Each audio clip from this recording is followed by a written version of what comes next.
Again friends, आज की class में हम लोग देखेंगे जनवरी नाइट्स की अगले पार्ट को। अर्थात कि अभी तक हम लोगों ने जनवरी नाइट्स के दो पार्ट देखे थे, पार्ट 1 और पार्ट 2। हमने दोनों पार्ट में क्या देखे थे? पार्ट 1 और 2 में देखे थे कि पार्ट 1 में हमने देखा था कि हल्कू के पास पैसे सिर्फ 3 रुपये बचाए होते हैं। जमींदार की आने की वजह से मजबूरी में ये पैसे उन्हें देने पड़ते हैं। दूसरे पार्ट में देखा था कि हल्कू खेत में जाता है। पूस की रात में बहुत ज़्यादा ठंड रहती है और इस ठंड में, पूस की रात की ठंड में जबड़ा उनका, आपका कुत्ता और आपका हल्कू दोनों के दोनों प्रॉब्लम से जूझते हैं। अभी तक हम लोगों ने कहानी यहाँ तक देखा था। अब देखते हैं आगे, यानी पार्ट 3 से, यानी इसके तीसरे पार्ट से हम लोग कहानी की शुरुआत करते हैं। देखिए तीसरे पार्ट में क्या कहता है मैडम, तो देखिए क्या कहता है थर्ड पार्ट में, अनदर आवर्स पास्ट, 1 घंटे और बीत जाते हैं। The nights fanned up the cold with the wind, और पूरा वायुमंडल, पूरी रात जो है हवा के झोंकों से भर जाता है। हल्कू सेट अप, अब हल्कू उठ के बैठ जाता है। Bringing both knees tight against the his chest, he hide his face between them. क्या करे, अपने घुटनों को दोनों एकदम अपने सीने से चिपकाकर बिल्कुल टाइटली बंद कर लेता है और अपने चेहरे को उसी में छुपा लेता है। But the cold was just as biting, लेकिन यह जो ठंड है वह बहुत तीखी है। इट सीम्ड, ऐसा लगता है, एज दो all his blood had frozen, ऐसा लगता है कि उसके पूरे खून बर्फ बन गए हो। That ice rather than blood field his veins, कह रहे कि इन नसों में खून से कहीं ज्यादा बर्फ भरे हो ऐसा महसूस हो रहा है। He leaned back to look at the skies, वह फिर से झुक के आकाश को देखता है।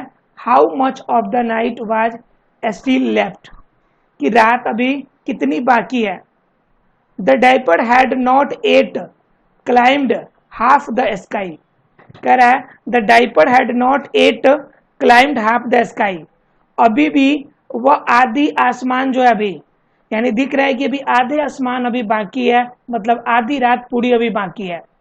By the time it was over head it would probably bye morning, मतलब क्या, ऐसा लग रहा है बाय द टाइम, समय के साथ, it was over head it would probably be morning, ये सोच रहा है कि अब ये कितना समय बाकी है, कितना और देर लगेगा सुबह होने में। Night was not even 3 hours gone, रात के अभी 3 घंटे भी नहीं बीते हैं। और क्या, only a stone's throw from Halku's field, only a stone's throw from Halku's field there was a mango grove, ठीक है। कह रहा है कि एक stone, only a stone's throws, सिर्फ एक, उसने क्या किया, पत्थर के जो टुकड़े थे वह मारे, कहाँ पे, मैंगो ग्रब, यानी कि आम का बगीचा था बगल में, उसमें मारे। The leaves had begun to fall, पत्ते गिरने शुरू हो गए। And they were heaped in the grove, और उस आम के बगीचे में ढेर लग गई। हल्कू थॉट, हल्कू सोचा, if I go and get a pile of leaves, यदि मैं पत्तों को इकट्ठा करूं, ढेर लगाऊं, I can make a fire, मैं उसमें आग लगाऊं, एंड कीप वार्म, उससे शायद मुझे कुछ राहत मिलेगी। इफ एनीबडी सीज, यदि कोई मुझे देखता है, gathering the leaves in the dead of night, इस आधी रात में मुझे कोई अगर पत्ते इकट्ठा करते देखेगा, they will think it is a ghost, उसे लगेगा कि भूत ही है। Of course, there's a chance some animals hidden in my field waiting, but I can't stand sitting here any longer. लेकिन अब कुछ भी हो, मैं अब ज्यादा देर तक यहाँ पे नहीं बैठ सकता। भले ही कुछ जानवर मेरी प्रतीक्षा कर रहे हो कि कब मैं यहाँ से हटूं, लेकिन कुछ भी हो जाए, अब मैं ज्यादा देर तक यहाँ पर नहीं बैठ सकता। He ripe up, कह रहा है, he ripped up some stalks from a nearby field, made a broom out of them, and picking up a lighted cow dung cake, went towards the grove. वो क्या किया, एक आपका क्या करते हैं, जो रिप्ड अप था, जो जनरली स्टॉक थे, बगल में जो पुआल के अंश थे वह लेकर एक काऊ डंग का बना हुआ, अर्थात कि जिसे हम लोग गोईठा कहते हैं, उसमें रखा और उसमें आग लगाई और आग लगा के उजाले हो गए थोड़ा सा, और उसे लेकर वह कहाँ चल दिया, आम के बगीचे की तरफ चल दिया। जबरा वॉच्ड हिम, जबड़ा उसे देख रहा था। Coming and ran to him wagging his tail, दौड़ते हुए उसके पास आया और अपनी पूंछ हिलाने लगा। हल्कू सैड, हल्कू ने कहा, I could not stand it any more, जबड़ा मैं और यहाँ पे खड़ा नहीं रह सकता, कम अलोंग, मेरे साथ आओ, let's go into the orchard, हम लोग इस बगीचे में चलते हैं, गेदर लिव्स, पत्ते इकट्ठा करते हैं, टू वार्म अप विथ, और उससे कुछ राहत मिलेगी। When we are toasted we will come back and sleep, जब थोड़ा सा देह हाथ गर्म हो जाएगा तो फिर हम लोग आकर सो जाएंगे। The night's still far from over, अभी यहाँ से अभी रात बहुत बाकी है, इसलिए चलो फटाफट हम लोग क्या करते हैं, पत्ते इकट्ठा करते हैं और उनसे क्या करेंगे, आग लगा के कुछ गर्माहट आएगी तो आके सो जाएंगे। जबड़ा बाग्ड, जबड़ा भौंका, हिज एग्रीमेंट, यानी कि अपनी सहमति दी, and trotted on towards the orchard, और दोनों चल दिए बगीचे की तरफ। अंडर द ट्रीज, पेड़ के नीचे, it was pitch dark and in the darkness the biter wind blue, बिल्कुल अंधेरा था और इस अंधेरे में बिल्कुल बहती हुई तीखी हवा। Wafting the leaves and drops of dew dripped from the branches, और क्या, पत्ते नीचे गिरे हुए और ऊपर से जो ओस की बूंदें टपक रही है, इस एक डरावना दृश्य को प्रकट कर रही थी। Suddenly a gust carried the scent of henna, इतने में उसे हेना फूल की सुगंध उसे महसूस हुई। Where's that sweet smell coming from Jabra, वो कह रहे जबरा, ये इतनी सुंदर सुगंध कहाँ से आ रही है, और can't your nose make out anything as pregnant as this, क्या तुम्हारी नाक इतनी सुंदर सुगंध को नहीं पहचान सकती। इसे कह रहा है जबड़ा से बातें कर रहा हो। उसके बाद कह रहा है जबरा हैड फाउंड अ बोन, जबड़ा को एक हड्डी मिल गई, laying somewhere and he was chewing on it, अब क्या कर लिया, वो हड्डी चबाना शुरू कर दिया। Halku set his fire down on the ground, वह ग्राउंड के पास में, मतलब उस बगीचे के पास में आग लगाया, and began to gather the leaves, और आसपास के पत्ते इकट्ठा करने लगा। हिज हैंड्स वेयर फ्रोजन, उनके हाथ बिल्कुल बर्फ बन चुके थे। हिज बेयर फीट नम्ब, और उनकी पैर जो थी वो खुले जो पैर थे, खाली नंगे पैर जो थे वो बहुत जम से गए थे। But he had piled up a regular mountain of the leaves, लेकिन फिर भी वो पत्ते को इकट्ठा करके एक पहाड़ से बनाया। And by making a fire out them he had burn away the cold, वह जाड़े से भागने के लिए उसमें आग लगा दिया। In a little while the fire was burning merrily, थोड़े देर में आग बड़ी मजे से जलने लगा। द फ्लेम्स लेफ्ट अपवर्ड, जो आग की लपक थी काफी ऊंचाई तक बढ़ने लगी। Leaking at the over hanging branches, और नीचे लटक रही शाखाओं तक उनकी आग की लपटें आगे बढ़ने लगी। In the flickering light the immense trees of the grove looked as though they were crying the vast darkness on their heads, मतलब क्या, इतनी जबरदस्त चमक थी कि चमक में मानो कि पूरा बगीचा उनसे कह रहा हो कि मैं परेशान हूं इस अंधेरे से, आपने इस प्रकाश से मुझे प्रकाशमान कर दिया। In the blissful sea of darkness the fire light seem to pitch and toss like a boat, ठीक उसी प्रकार की पूरी जो समुद्र, अंधेरे की जो समुद्र थी, उस समुद्र में एक छोटा सा नाव उजाले का मैं लेकर आया था, ऐसा महसूस हो रहा था। उसके बाद कह रहा है कि हल्कू सैट बिफोर द फायर, हल्कू आग के सामने बैठा, and let it warm him, जिनसे उनको गर्मी मिल सके। आफ्टर ए वाइल, थोड़े समय के बाद, ही टूक ऑफ हिज सॉल, थोड़ी देर के बाद उसने सॉल भी हटा दिया and tug it behind him, और पीछे की तरफ मुड़ गया। Then he spread out both feet as though challenging the cold, उसके बाद अपने पैरों को फैला दिए मानो जैसे कि वह ठंडे को, उस बुरे ठंडे को भी चैलेंज कर रहा हो। Victorious over the immense power of the winter, ऐसे लग रहा हो कि अत्यंत शक्तिशाली वह ठंड को भी चुनौती दे रहा हो। He could not repress his pride in his triumph, लेकिन अपने इस गति में, इस जीत में अपने गर्व को वो छुपा नहीं पा रहा था, किसी भी तरह दबा नहीं पा रहा था। ही सैड टू जबड़ा, वह जबड़ा से कहा, well Jabra you are not cold now are you, कह रहा है कि जबड़ा अब तुम्हें भी ठंड नहीं लगेगी ना। जबड़ा बात, जबड़ा फिर भौंका, एज दो टू से, ऐसे जैसे वो कह रहा है how could I feel cold now, अब मुझे ठंड कैसे लगेगी।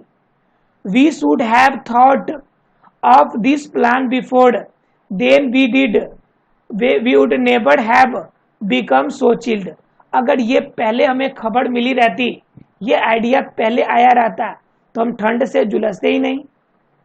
जबड़ा वेग्ड हिज टेल, जबड़ा ने अपनी पूंछे हिला दी।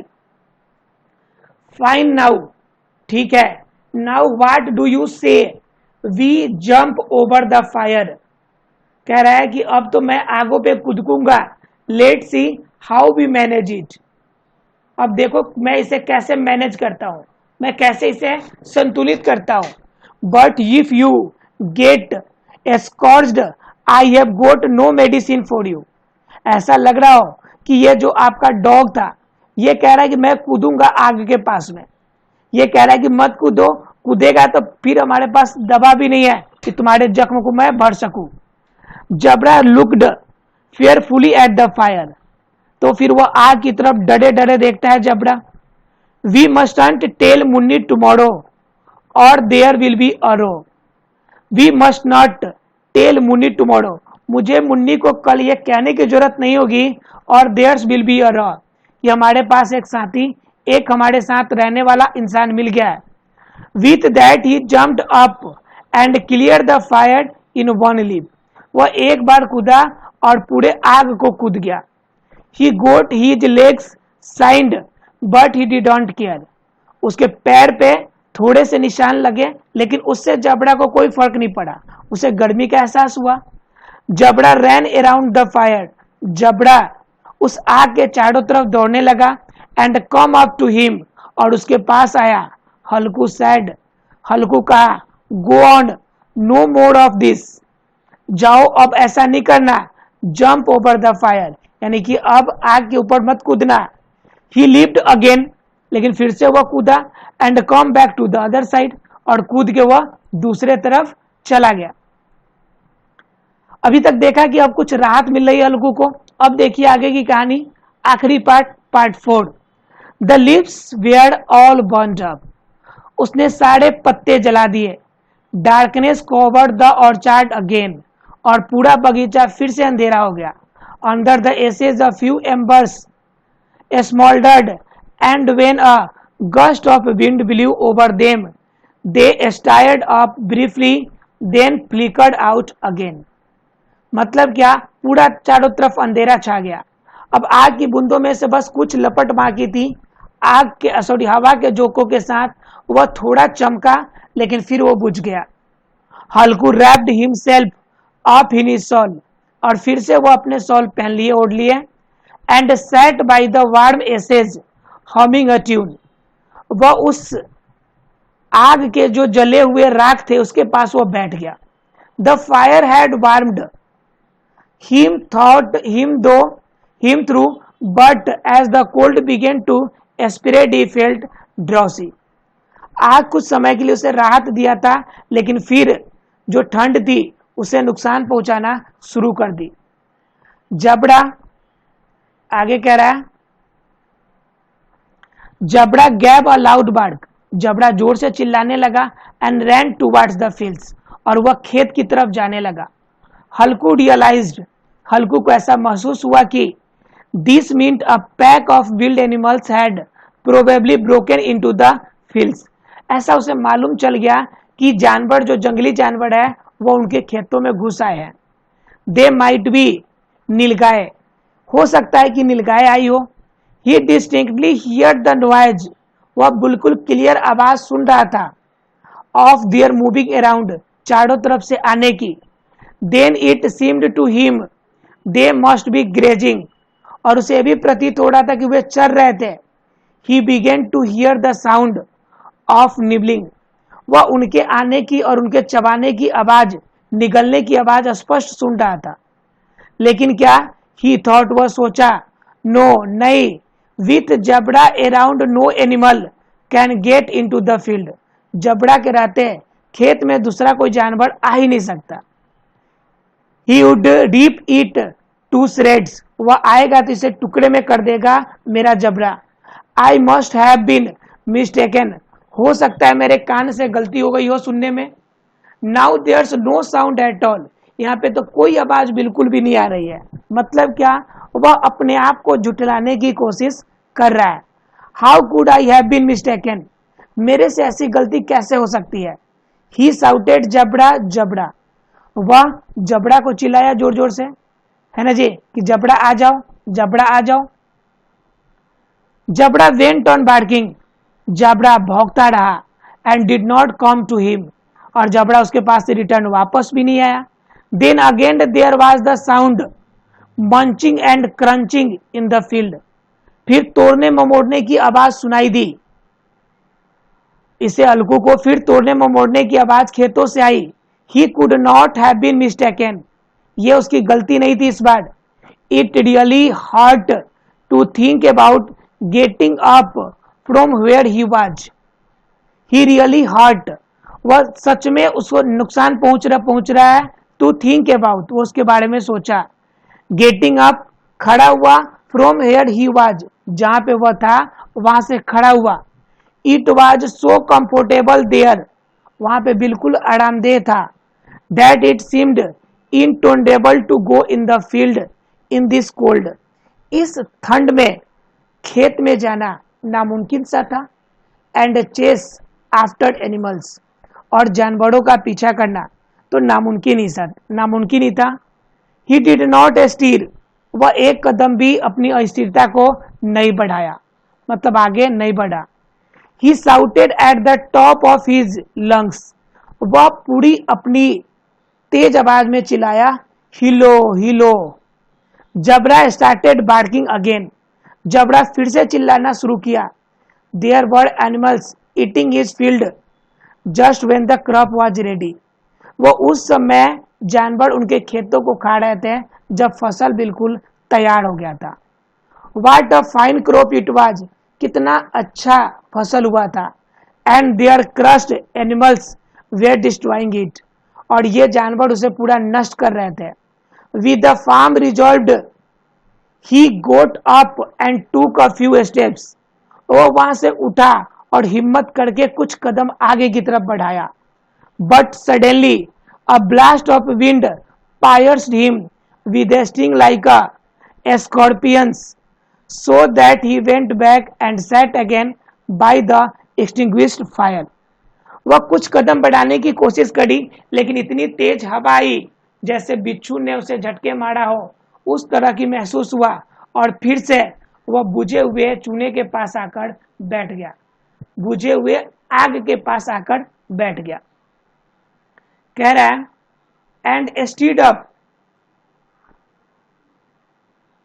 कह रहा है and stirred up the ashes, stirred up the ashes to warm his chilled body, और वह उसी बुझे हुए आग से सेकना शुरू किया ताकि उसे कुछ गर्माहट मिले।